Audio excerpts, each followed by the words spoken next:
Miandrandra n'Andriamatoa Barack Obama filohan'ny États-Unis amin'ny fiverenan'i Madagasikara ao anatin'ny sehatry ny AGOA ny tale général'ny House of Madagascar Andriamatoa tiana andrira ny fanazavana izay nentina moa dia mitondra zava-tsoa teto amin'ny firenena ny fisian'ny tetikasa tahaka ireny. Miteraka resabe eo amin'ny sehatra rehetra ny mbola nahalany indray any Barack Obama ho filohan'ny États-Unis. Ao ny manana fanahina manoloana izany fa ao ihany koa ny miandrandra fiovana toy ny tale général'ny House of Madagascar. Amin'ny anaran'ny House of Madagascar sy ny tenako dia miarahaba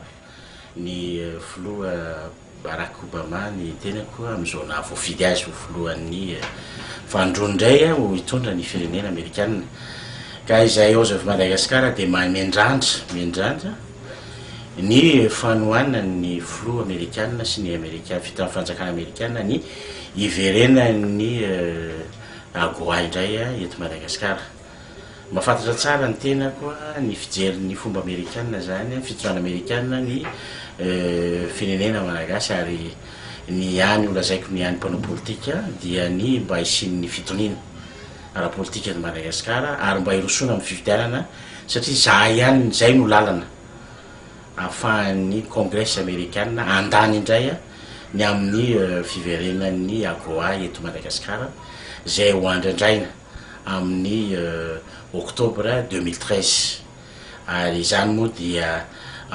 mialohavan'ny fahazahoantsika ny filoham-pirenena zay ho voafidy hitondra ny tany sy ny firenena eto Madagasikara ary angatahanay fanohanana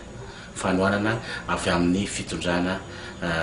Amerikanina zay tarihan'ny filoham-pirenena Barack Obama.